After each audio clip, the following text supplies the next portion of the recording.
I always like the ending part of that sting. We can deal. Yes, of course.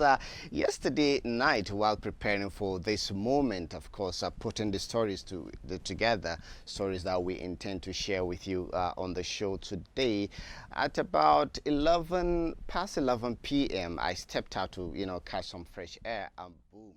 It was raining heavily. It was quite a surprise, and I thought, the rainy season is actually over. But who is Suleiman Babajiao Usman to predict nature? Of course, it was quite refreshing, I must say. Just like the topic we intend to engage this morning on the show, and that is Nigeria Startup Act 2022, of course, which is expected to be a game changer, most especially for the tech ecosystem. Of course, we are going to be talking about its implementation, some of the challenges that we will likely experience in its implementation. And of course, we're also going to delve into the ease of doing business in Nigeria, knowing fully that funding has been an issue. We'll also look at other areas as it concerns this very act. Welcome once again to the studios of A Weekend Deal. It's always a pleasure to have you, John, on the show. Well, thank you for staying with us. And of course, like we informed you earlier today, we're going to be looking at startups, and not just around the tech ecosystem, but also other SMEs. But right now, let's take this background report put together by Ijoma to set the ball rolling. Weekend Deal, we were able to draw the attention of the government on issues bedeviling the educational sector and to profile ways to review and strengthen the sector for the development of skills and economic growth. This week on the program, we will take it further with a dive into the newly passed Startup Bill by President Muhammadu Buhari to explore the diverse sides of the act. First, how it will further add value to skills acquisition, innovation, and technological advancement in the Nigeria's economic ecosystem. How the bill will enhance productivity among small and medium enterprises, and how Nigerians can take advantage of the act to create local sustainable jobs, and then to spot out the gray areas of the act. Small and medium enterprises are critical to the development of any economy as they possess great potentials like employment generation, improvement of local technology, development of indigenous entrepreneurship, and further integration with large-scale industries. As you can see, there has been numerous government intervention funds for the small and medium enterprise subsector by present and past administrations. Yet, Nigeria's current unemployment rate has grown to 33%. Therefore, the need to create a law that will backbone the sector. It's going to help a lot. The reason why I say it's going to help a lot is because the provisions is one of the provisions is the Startup Investment Fund, which is a major problem for startups. Funding is a major challenge for SMEs, for startups. So if that act, by the way of by providing for a mechanism that will provide funding for these startups, is going to help a lot in terms of launching out and scaling up. In other climes like China, India, and Singapore, whose economies are driven by skills and technological innovation, startup laws have been beneficial. For example, in Singapore, in Turkey, and all of that, they also introduced the Startup Act, and it changed the way things are being done today in their country. Just like in Singapore, it's about the hub of startups around the world. The same thing with Turkey. So Nigeria is towing that example. However, there are gray areas that calls for concern. Generally, startups are ideas, businesses that are small, whether in agriculture, whether in fashion, whether in even health. So long as it is small, is innovative, is a startup. But the startup, as by the provision they made or by the definition of their startup, they are only interested in digital technology based small businesses. Then another gray area is the number of years that they said startups must, by definition, must be a business that is not more than 10 years. We work with young people, we work with startups. It's not easy to take off. No matter how fantastic the idea is, it is not easy to take off. If the idea is in your head, you need money to put to bring it to a stage where people can see it. So it's another major issue that the government needs to review. I'm telling you the truth. We work with young people since 2018. We have supported over 5,000 young people across the country, and they have startups, they have SMEs, and some of them, as we speak, they have passed 10 years. That means they cannot participate in this by the new act. Then there's another one that is also very important. They also said, for you to qualify to be labeled as a startup, you must be registered with the CAC as a limited liability company. So some of these people that are struggling to raise money to maybe get their products to an MVP, where someone, when you're talking about it, someone will be able to see what you're talking about. Now, how do you also expect them, or where do you expect them to raise money to enable them register as a limited liability company? These and more will be the focus on this week's edition of Weekend Deal. Do stay with us. All right, of course, we have some gray area that we intend to tackle as far as Nigeria Startup Act is concerned. And of course, before we take the next story, which borders on the ease of doing business in Nigeria, let me quickly introduce our guest to you. Of course, it's a popular face, most especially this moment that elections, brother, preparation for the 2023 elections is, picking up. Now, let's welcome Ajuri Ngelale. Is the Senior Special Assistant to the President, President Muhammad Buhari on Public Affairs, and also Assistant Principal Spokesperson, Tinubu Shettima Presidential Campaign Organization. You're welcome to our studios, Ajuri. It's a privilege to be with you. Now, from your own standpoint, how much of a game changer is this act? Well, thank you very much once again for the opportunity. I think first and foremost to appreciate President Muhammadu Buhari for putting in place so many different mechanisms, policy instruments to enhance not just the ease of business, but the facilitation of new business, development in the country. The Startup Act really deals specifically with the sector that is fundamental to the future of our youth population, particularly our urban youth population.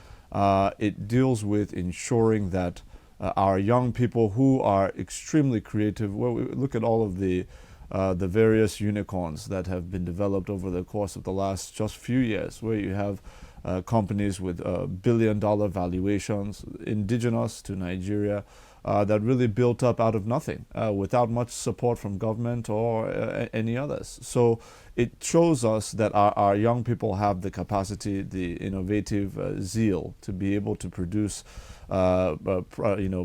products that the rest of the world will require. Now, with the Startup Act specifically, what it does is a few things. It creates an environment in which our startups can be actively encouraged and incentivized to scale. It's one thing to start a business, it's another thing to be nurtured and incubated to scale, not just nationally but globally. And so I think the first part of the process, which is very key, is being able to determine the criteria that would establish whether or not you are a startup that can key into this. Very simple criteria. First of all, you will need to run a startup that is obviously registered with the Corporate Affairs Commission, that has not been registered for more than 10 years, because the idea is it's a startup, not legacy companies that will not be benefiting from what startups should be benefiting from. So less than 10 years old. And a demonstration that you have a digital technological product that is innovative, and that you're the repository of that particular patent or trademark or software, or whatever the case may be, according to the specific startup that you're running. So that's the criteria. Once that criteria is met, you will be called a labeled startup, meaning that once you're a labeled startup, you can now be a beneficiary of all of the various interventions that I will soon get into, that are provided by the Startup Act. Now, once that has been established, that you are a labeled startup, we have, by virtue of the Startup Act, we've created a one-stop shop for the registration of labeled startups in the country. Essentially, a one-stop portal for registration, where once you have, like I mentioned, have been labeled as a labeled startup, that you can now be interfacing directly with critical agencies of government that would enable you to take advantage of the various incentives provided by the Startup Act. So, for example, it will link you up with the Central Bank of Nigeria, it will link you up with NOTAP, it will link you up with the Securities and Exchanges Commission, and so many other arms of government that will facilitate the ease of your, not just registration, Corporate Affairs Commission, but also ease of incubation, of being able to receiving those incentives to scale. Then once that has been done, and you've been activated on that portal where you can interface with all the government agencies very easily and very quickly, because the idea is efficiency, so that you're not, as a startup, you're not having to run from Lagos to Abuja to be standing in queues in various government bureaucracies and offices.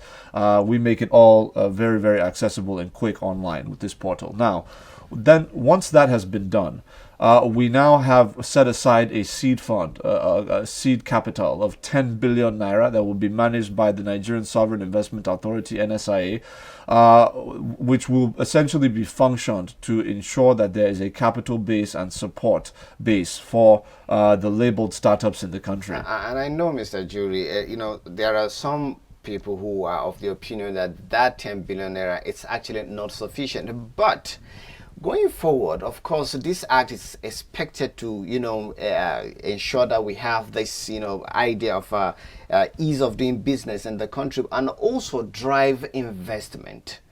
Now, if you look at where this startup, act has been, active, you look at Italy, Tunisia. In Italy, we understand that about 34 million euros, went into, the Startup Act in form of investment, and about 24 million, over 24 million dollars in Tunisia when they had their own. Are you anticipating similar scenario in Nigeria?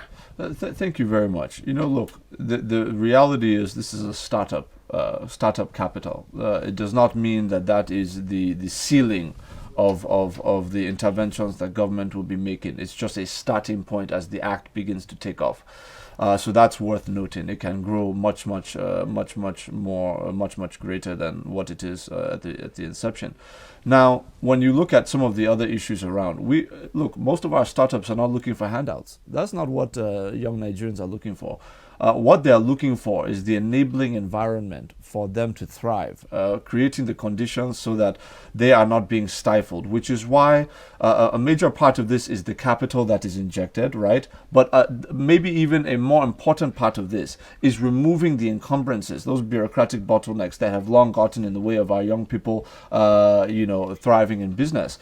So, for example, we're also providing, in addition to that capital, tax incentives. So there's going to be an exemption given to all labeled startups in this country, that they will not have to pay any remittance to the Industrial Training Fund, for example, for the first, I believe, 5 years of operation. There are other tax credits, grants, and rebates that will be accessible to these startups as well, just to encourage them to say, look, you are generating revenues almost at no matter how big, no matter how small. We want to make sure that as a labeled startup that not only do we facilitate what you're doing, but also those early profits that you're making in those first 5-10 years. Let's ensure that we remove all of those tax obligations so that you will have an opportunity to fundamentally reinvest all of those resources in such a way that you can grow to the size at which we can now be looking at you as a taxpayer and contributor to the larger society. So that's a big part of this. I think the other part of this is that the Startup Act also creates a regulatory sandbox that ensures that whatever problems, almost like a troubleshooter for startups that is specifically dedicated to the startups that are benefiting and registered under the Startup Act, any issue you're facing, not just with one entity or just another one, but with anybody, that regulatory sandbox is your troubleshooter. They're the ones that will fight on your behalf to ensure that any hiccup, any delay, any issue you're facing anywhere, they will be on top of it, specifically dedicated to your needs as a startup in this country. That has not been something that has ever been done before here. So there are a lot of things, but I think most importantly, there's also the issue of the larger climate in which businesses are operating in the country. It's not a secret that it was under His Excellency President Muhammadu Buhari's administration that we were named twice in the last 4 years as a top 10 most improving nation in the world in the ease of business by the World Bank. That commendation came from their assessment of the tangible and verifiable reforms we put in place. Obviously, I'm sure you know, my brother, that at the Corporate Affairs Commission, you used to have a situation where if you want to register your business, you could take you up to 3-4 months. Now, we're looking at 48 hours maximum, and we've automated the processes. We've cut out the situation where you have to queue up at the CAC, paying bribes to somebody and all of that. We've cut all of that out. It's automated. We've done the same thing with tax collection with the FIRS. We've instituted judicial reforms, introducing small claims courts in Kano and Lagos and other commercial centers, where we have drastically reduced the time frame from commencement of case to resolution of case with these small claims courts down to 60 days or less. These are some of the innovations we brought to make the ease of business a prominent factor in our economic development roadmap. When was the last time you went to the market? In fact, I was in the market 2 weeks ago by myself. The idea is, yes, a lot has been invested, and then of course we went from importing rice to being self-sufficient in a way. But if you go to the market, the prices of this, it is expected that after this achievement, the prices are supposed to be friendly to the consumers. First of all, this is the thing. We operate, and we've been very open with our people about this. There's no hiding behind the finger when it comes to the rising cost of goods and services with the global rate of inflation increasing. Look, we are operating within an international economic environment in which you have around the world, universally right now, rising interest rates, rising energy prices, rising inflation, rising food inflation. These are realities confronting every country in the world right now. Currency devaluation across various nations relative to the United States dollar. We're not alone facing that. So when you have these global economic shocks caused by the non-conclusion of the recovery from COVID-19, it has not yet the world has not fully recovered, then that was now exacerbated again by the Russo-Ukrainian conflict. Everybody knows what that's done in terms of energy prices. So yes, it's true on the one hand that yes, we have done so well to substitute our imports, to massively boost local production of food items and all these things. But many Nigerians are seeing rising prices in the market today because that rice, right, is being milled in a rice mill that runs on what? Energy. So if global energy prices are going up, that means the cost of production, the cost of refinement, the cost of processing also goes up, meaning that cost will be passed to the end consumer, the end user at the end of the day. So I want to ensure that every Nigerian understands the complexity of the environment in which we're operating, and that we are doing our part as government to try and cushion those effects. But the reality is we cannot divorce ourselves from what is going on around all the countries of the world. Even though there are some who will say that we are oversimplifying the issue when we keep, going back to COVID-19 and also I think the oversimplification that happens is by trying to suggest that the conditions in which we face, the conditions we face with inflation and many of these other things, that we're somehow some silo, that we're sitting on our own on some island, and that it has nothing to do with any externality, that it has to do with a failed government policy or one thing or the other. Yes, there are other political parties that failed when they had time in office that are now trying to use the current international hardship to make their own cases. But we want to make sure that people have a very nuanced and clear understanding of the complexities of what the economic picture is internationally. And I think Nigerians are brilliant people. They're discerning people. They know when you're leveling with them, when you're being straight with them, and when you're trying to do magu-magu with them. So our own is to tell them the truth. These are what the challenges are. This is what we're doing to combat the challenges. As we wrap up this conversation, quickly talk to us about the legacy you think this administration will be leaving behind come 2023. I think in terms absolutely. of job creation, right, poverty reduction, and all of that. Absolutely. Well, there's no question that this administration will be remembered for laying the foundation for really what is an unprecedented social safety net for the country. The social investment programs, it has been institutionalized into a ministry. It is now a government-wide priority. That has been started. Now we're going to scale that up, but at least it has been established. That's one major legacy. Two is empowering really prioritizing those labor-intensive sectors. That's manufacturing, agriculture, increasingly solid minerals, and many of the construction, where you have a lot of jobs created, where people have to put their hands on the soil. This is where we've invested a lot of our money, employing millions of Nigerians to build our roads, our bridges, our airports, our seaports, our power plants, our dams, and all of that. And then, of course, introducing single-digit interest rates to millions of farmers, to millions of MSMEs across the country. This is the legacy of President Muhammadu Buhari. But ultimately, it is going to be, I think, regarded historically as the administration that laid the foundation in terms of physical infrastructure, soft infrastructure, regulatory reforms, ease of business, that laid the foundation for modern Nigeria to actually be built, not on paper, not by grammar, but by that which you can actually experience when you travel and when you experience life in this country. Thank you very much, Mr. Ajuri Ngelale, for speaking to us this morning. Thank you for having me. Quite an engaging conversation. And of course, we have been talking to Ajuri Ngelale, Senior Special Assistant to President Muhammad Buhari on Public Affairs, and also the Assistant Principal Spokesperson, Tinubu Shetima Presidential Campaign Organization. Let's pay some bills.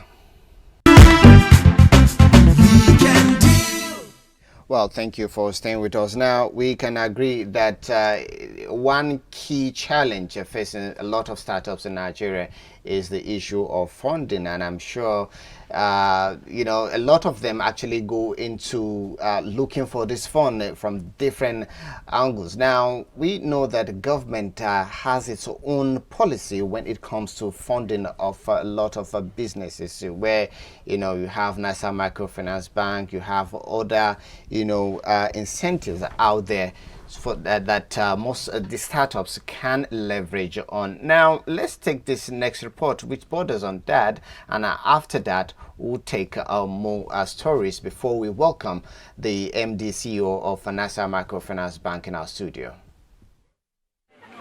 Starting an enterprise in Nigeria today requires a combination of hard work, time, and most especially accessible capital. That is why funding opportunities for public and private institutions have been made available by microfinance banks and philanthropic institutions. But Are these funds easily accessible? I have an idea. I have my model canvas. I have my value proposition. I have my unique selling points. I'm ready to start a business. I walk into the bank and I tell the bank, this is my idea. This is my plan. This is my 5-year financials. Can you fund me? The bank will ask you to open an account and you have to save or use the account for 6 months. And after using the account for 6 months, what you get to do is they calculate your turnover for that 6 months and they divide it by some sort of amount and they give you an access to a funding. The access to funding they give you from the bank is money that they have made from you. So if we're talking about seed capital or seed funding, it's very, very difficult in this country. Tony Elumelu is doing a lot, but that can't take Nigeria from where it is to where it's supposed to be. What we do is I will ask the customer that wants a loan to actually give us like a 6 months cash flow and bank statement. And of course, if he's a startup that has not done anything, he will not qualify. Most SME in Nigeria today are not structured. They don't have a good structures in place. Accounting system is poor. Accounting and financial knowledge is too low. And probably because they don't have that capacity to employ a competent professionals who will now help them to manage the business or guide them right. With over 115 branches all over Nigeria, the Nigerian Incentive-Based Risk-Sharing System for Agricultural Lending, NISAL, is committed to delivering exceptional financial services to all parts of the country. Are the beneficiaries utilizing these facilities? How is the process being monitored? I remember when NISAL was giving funding, like it was more like an angel funding. It was more like a grant, and there was a moratorium to anyways for 2 to 3 years. And during the pandemic year, and a lot of people I knew, they refused to pay. Microfinance banks, the perspective I think they are playing small in the big markets. Many a times, most of these parastatals, they give funds without enhanced due diligence. People who, at the end of the day, they were able to have access to this finance, let's say from NISA. Some don't even have financial records. So how will your business be evaluated when you don't have a financial record? Some don't even have a sustainable business plan. How will I put my money when I don't even know what I want to do in the future? People will take money they use to finance their lifestyle. Funding is one of the most critical issues when starting a new business. Hence, entrepreneurs need to be sensitive to its acquisition and remittance. We have joined us in the studio the MD, CEO of NISA Microfinance Bank in the person of Alhaji Abubakar Abdullahi Kurehiu. Welcome to our studios. It's my pleasure. Thank you. Okay, how happy are you that you've seen some people really paying back their loans already? That's a very interesting thing. In fact, it showed the impact of our delivery, that we're impacted on the society and that people are well equipped in terms of reducing poverty, creating jobs, and ultimately the economy will grow because even government can get taxes from there. And the evidence shows that we have done well. Because ordinarily those people will never had that type of loan from a normal commercial bank. But the government came out under initiative of Central Bank with this initiative to empower people. It's going to be a game changer if you use the money well, to change your life, to empower you, to reduce poverty, so that you can take care of your family and improve your quality of living. In fact, I know, someone once said that NISA Microfinance Bank is a timely, necessary national asset for MSMEs. Yeah, that is very correct, because if you look at the SME subsector, there is a huge gap in terms of finance. So the bank was established to unlock that gap so that we can fill the gap, provide money for those who need it, and then they can establish their businesses. They can be self-employed instead of relying on government. The government don't have capacity to take every person. Not even the capacity, even the money is also not there. So private sector is the way to go. And once you are able to get that money, you are privileged. If you really want to use it well, it will be a game changer for you. Talk to us further about that and how it has really helped most of these businesses, stay afloat. Okay, thank you. That's an interesting question, because if we give you money and you don't have the skills for the education or the financial literacy to manage that money, it's basically like throwing away that money. So the other aspect that requires training is admin, which of course is actually the SME loan itself. It's intended to upgrade your skills around bookkeeping, management of SME, and how to manage your money so that you can even pay back. So the idea of that is to upgrade your skills, so that we just don't give you money, you misuse it. We give you money, you use it well, you help yourself, you also pay back. And that's why if you look at the concept, it's not basically cash. About 70% is equipment, about total capital, about 30% is working capital. So the idea is that we equip you, set up your business, you also employ other people. When you employ other people, eventually also reducing poverty, and you are creating more goods and services. So economic outputs from there increases. So effectively, if it works, if you do it well, even inflation will go down because you have more goods now available to the market for people to buy.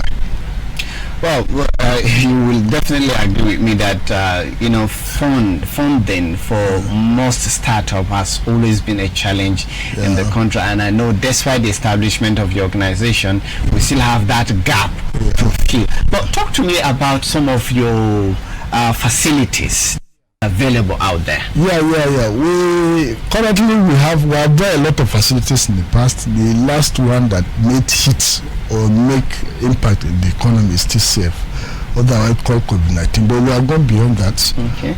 Currently, we still have AGMIS, which is basically targeted for SME, agri, and other related industries. They normally employ yourself. But we have migrated from those two major laws. Even from Uncle Brothers, we are going beyond that. Currently, we have set up our own products. What that effectively means is that we want to go into SME sector and compete like any other bank in that sector. Not necessarily compete with commercial banks, but in the SME sector where there is huge gap. So we have things like salary advance for civil servant. We have SME loan. We also have petty cash now. So I urge people who actually have genuine need for the loans to comfort. However, it is not like civil intervention that have lowered the standard. There's a evaluation criteria. We have a risk acceptance criteria. So there are some conditions which you have to fulfill, because it's a normal about these conditions that you have to fulfill, because you say it's not like the regular banks that have to present collateral and all that. The first aspect is for the civil intervention fund, but here is our own money. Whether we go to the market, mobilize deposit, drive deposit from public. Anybody here, if you want to have an account, we can have it. So we use our deposit. Let me get this right. When you say the other one is for CBN and this is for you, help me clarify, because I know in the past there are people who say, it's a CBN loan. That one is national cake. No, CBN is not national cake. That your BVN is the collateral. So any day we call the money back. The difference is this: the CBN loan is basically coming from CBN. It's highly subsidized. It is intended to allow people who ordinarily may not get the loans from the commercial bank to access it. So in doing that, you can create jobs, reduce poverty, and so on and so forth. But our own loan is like any other bank. Banks take from the public the surplus and lend to those who are in deficit. So we take deposits and then in form of liability and create corresponding asset in form of loans and advance to the public. So in that way, there are conditions. You have to have collateral to some extent. We have to look at your bank statements. If you are a salary earner, you have to domicile your account with us. And you have to have guarantor. So all those things, but it is not, the conditions are not very high like commercial banks, because we are out to serve the economically underprivileged. So we are conscious of that, our existence. So it is not a national cake. Some civil servants will tell you that they are also economically but if you do your account with us, move your account for any commercial bank, move with us. So that's as your collateral. As your salary is coming in, we are deducting whatever. Okay, now let's look at it as a civil servant. Now, it's not because I'm one, but let's assume as a civil servant now, what exactly do you need, and what is the limit of what one can access? Yeah, basically, first of all, you have to domicile your salary with us. Okay. Your net deductions should not be more than 50%. So if you are earning, let's say 100,000, so whatever deduction you are going to have should not be more than 50,000 monthly. Okay. If it's more than, you are not qualified. So your salary now will be just times 2. Okay. Payable for 12 months. Okay. So that's how it works. But basically, what about those who really want, because of course as a civil servant you're allowed to venture into agriculture, all right? So what about those civil servants who want to expand or establish their own farms? Yeah, actually, on that aspect, we are also collaborating with Central Bank. We have come out with another scheme called Agricultural Guarantee Scheme. Okay. What that does is that it gives loans to farmers, mainly target market is farmers. So Central Bank guarantees on 5%. But the money is coming from us, so we have to do our own advice. Central Bank will not tell us what to do. Unlike other laws like IWS, COVID-19, but this one we will determine the conditions. But Central Bank takes 75% risk in terms of guarantee when the loan is past due or goes toxic. So the idea is to encourage loan to farmers to reduce risk on our own side. So that is another product that we're coming out with. It has even come out because we have about 2 or 3 beneficiaries already. So in a few weeks I will have more traction. So I encourage civil servants. These civil servants are allowed to go into agri. I encourage them to come on board, apply, and hopefully if you meet the conditions, as I told you, it's based on conditions. It's accessible, but it's also based on conditions. Once you qualify. Okay. Interesting. Now, there are a category of people who had access to your facility, and then some of them have actually started paying back, because I had the cause to interact with some of them. But with flood, you know, lots of businesses were destroyed as a result of the flood that we experienced, which was quite sad. Yeah. Now, what happens to businesses like that? What happened to those people who had access to your loan and they are on the right path of paying back, but now their businesses are gone? It all depends, because if it's actually like flood or natural disaster, the insurance that covers that aspect, or even death, for instance, they will have insurance. The loan they gave you, no matter deduct certain percentage for insurance. But the problem, a lot of people come out and say provides flimsy excuses. So I would know evidence. So in such areas or such aspects, we hardly accept that. But you have to have genuine cause to say. For instance, you have a picture of the flood. People will visit the farm to confirm that.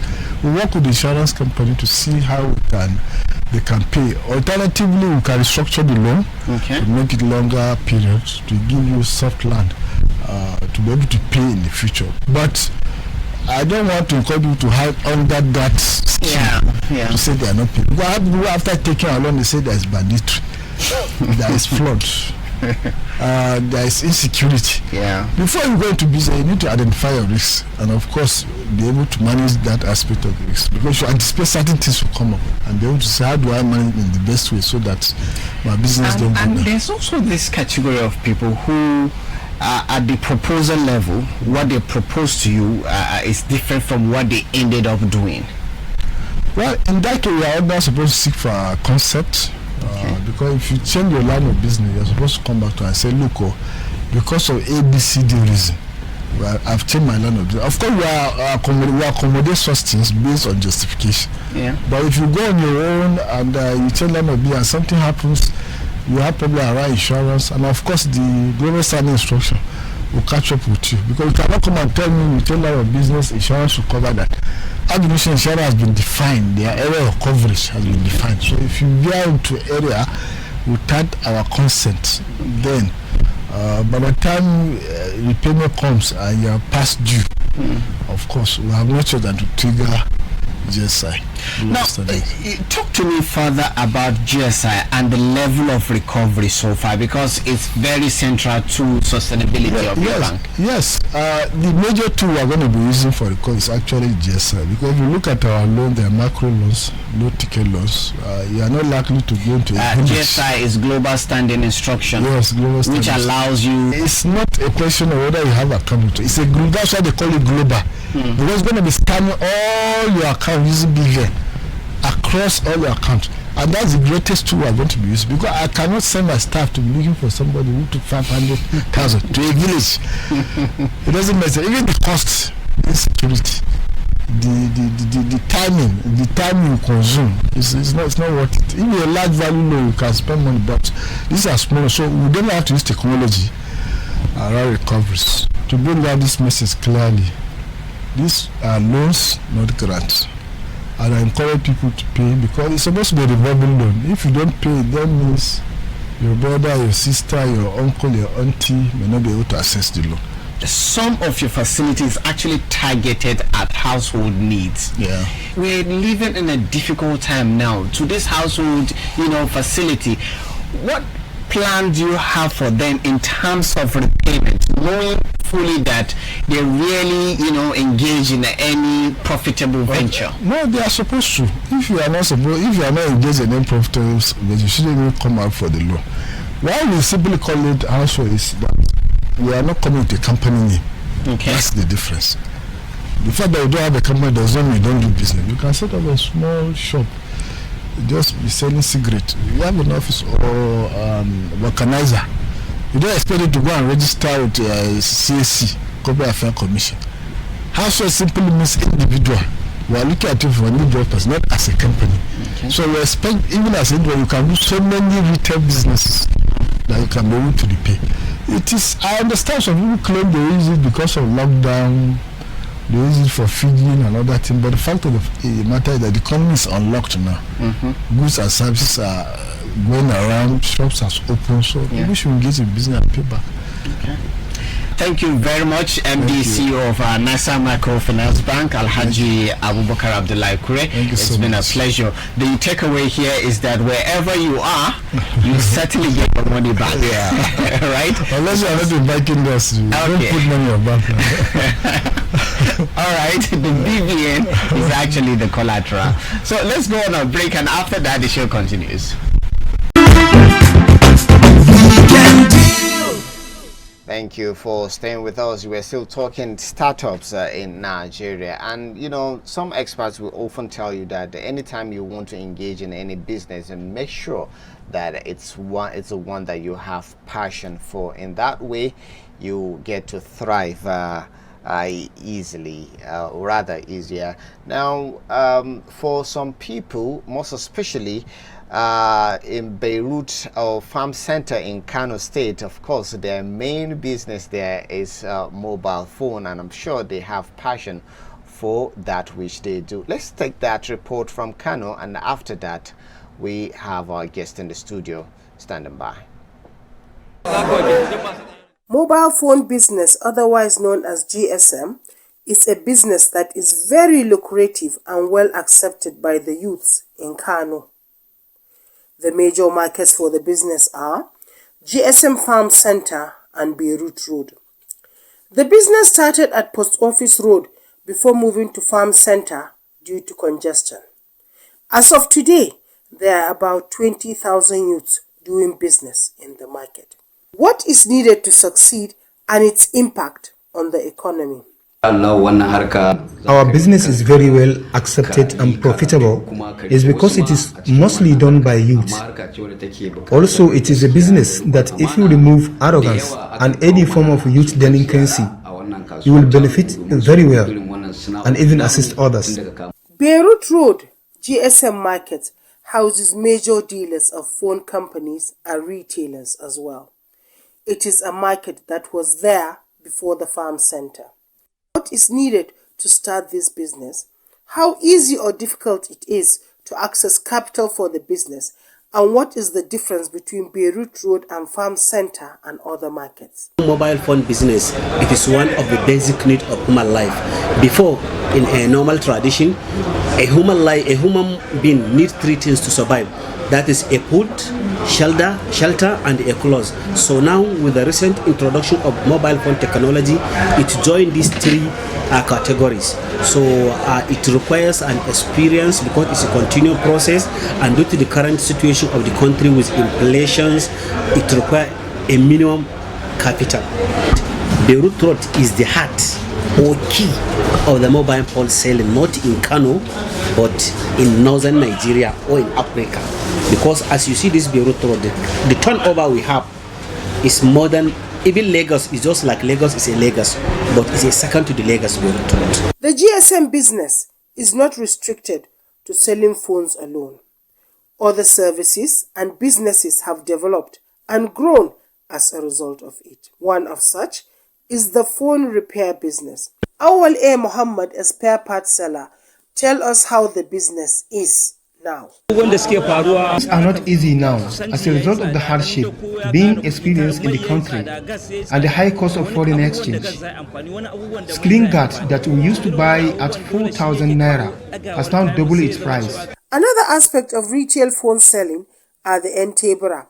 These retailers display their items in show glasses like tables and normally sell second-hand phones. We ask how they can identify genuine sellers of second-hand phones and not stolen ones. Buy second-hand phones. First and foremost, when a person comes, what we look at is the person's physical looks and presentation. Do you look responsible? Do you look like you can own it?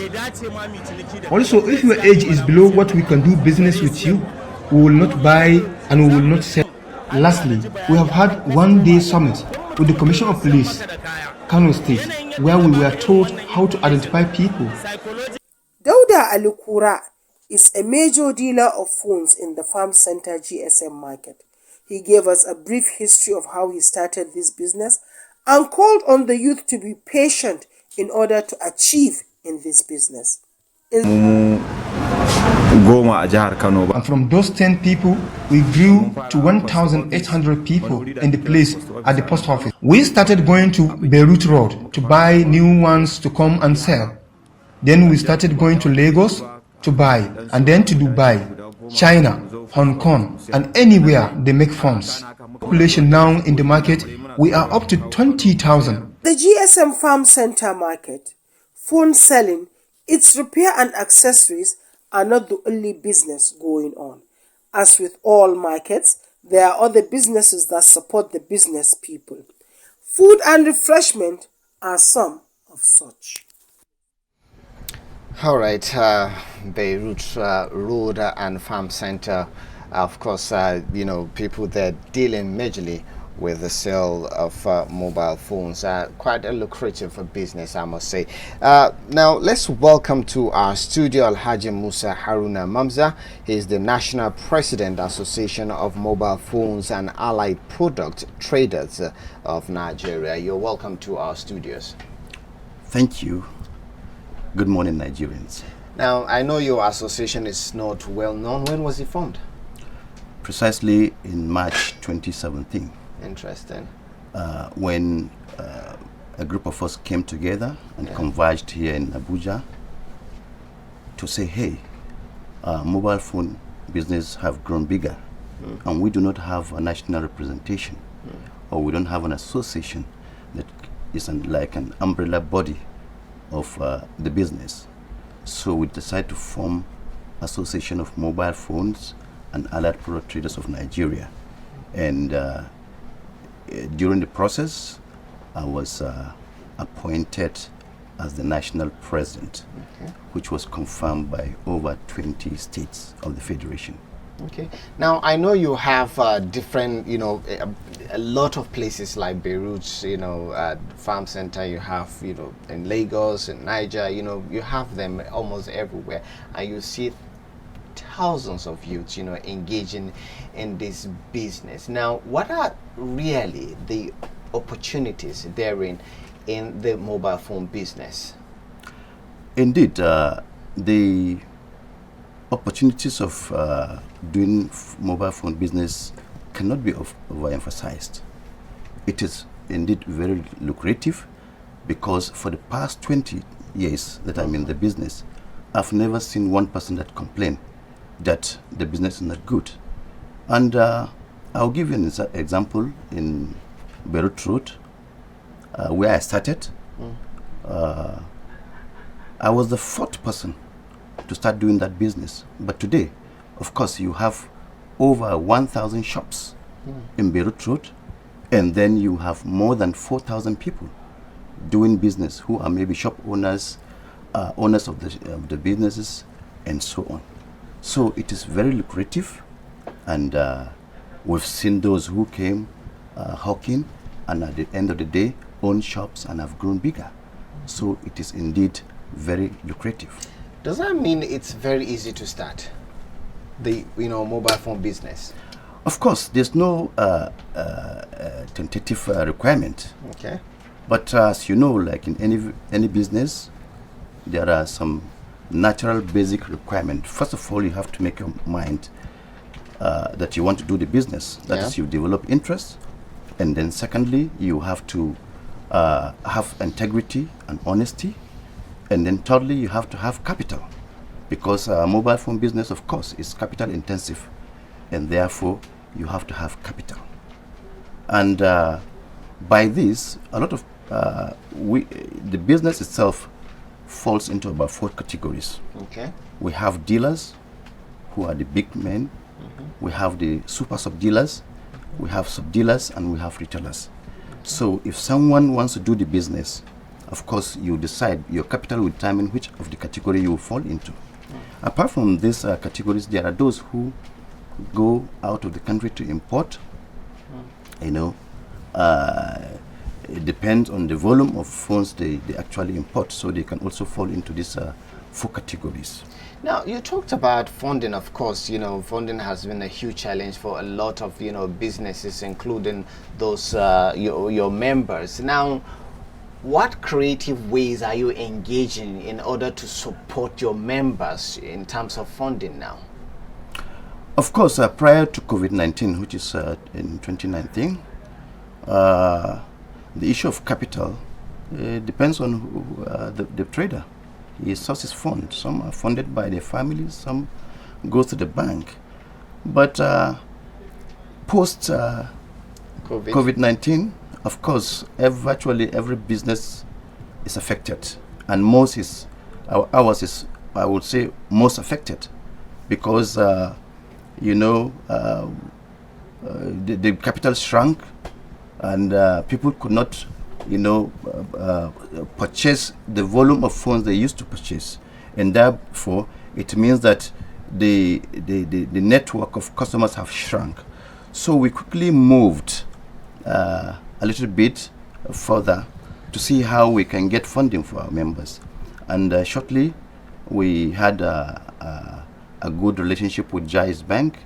We sourced loans of 2 million naira collateral-free loans, which was given to a lot of our members. A lot of them have accessed it across the country. And apart from that, we've been talking with our major manufacturers. Basically, in Nigeria, you can talk of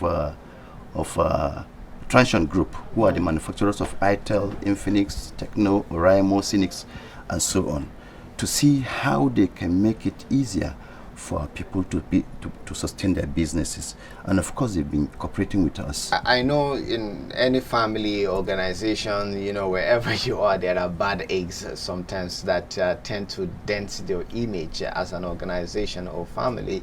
Now, what are you doing differently to check the excesses of some people who, tell you that they're selling second-hand phones, but it's most of these phones, some of them are stolen.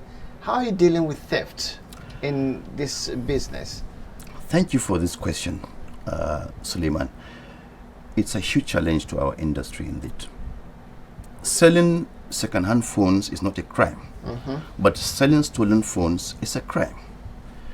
Now, the world over, in the business industry and the mobile phone industry, trade-in of phones is allowed. Where, for instance, you have a phone, Samsung, you want to go to iPhone, you can trade in by selling your own at a reduced price and then paying the difference to get a new one. It is allowed. But our people do abuse this. If you will agree with me that today the rate of stolen phone is very high. What I gave instruction to our members, especially the state chairman, I gave an instruction to them that, look, no market under your territory should sell fairly used phones without a stamped form. In that form, there are details of the buyer, detail of the seller, and detail of the device in question. So some of them do abuse that. Just of recent, about 3 days ago, two of our members were released from Enugu. Why? They bought, Enugu prison? No, police station. Police station. Yes. They bought these fairly used phones, and eventually, unfortunately, they bought stolen ones, and they were picked up from Lafia and taken to Enugu. They were just released 3 days ago, actually. So I was angry with the chairman. I said, I told you that forms should be given. Let them fill the form, because the form now will be able to tell us whether these phones are stolen or not, because you have to bring your receipt or bring the packet, the pack. Now on the pack there is what we call IMEI number, which is the item number, right? Now that number is the number of the device. It's just like the chassis of a car. Yeah. If you press, like for instance now, star #06#, you will see that on your screen a number will appear. These are the numbers of that particular phone. All these numbers will have to be recorded, but they all don't obey this, and a lot of times they fall into. If you don't follow this guideline, you most likely of find course, yourself if I tell you, in the past 1 month now, we have had series of such issues.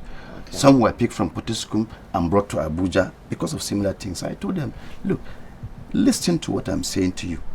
Get these forms, fill them. You just pay a stipend of for 100 naira or 200 to association and get the form.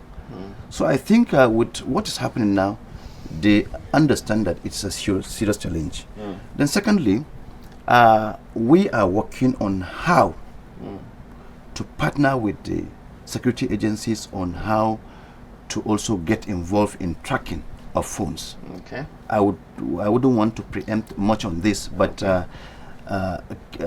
currently now it is in the police station. You go, complain, give the IME number, and then they will track a stolen phone. They will track particularly where the person is and what is his number. Take the necessary actions. And take necessary action. But we want to also come into this so that we'll part of how to quickly track a phone and then get and certainly the idea is that your association will certainly sanitize the system you have in place. And thank you very much for sharing your thought with us. And then if I take something away, it's the mobile phone business is something that I personally can engage in. Yes, right? yes. Maybe we'll talk after this program. All right, that's good. Of course, the discussion on startups in Nigeria will continue tomorrow, but for now we say our bye-byes. See you tomorrow.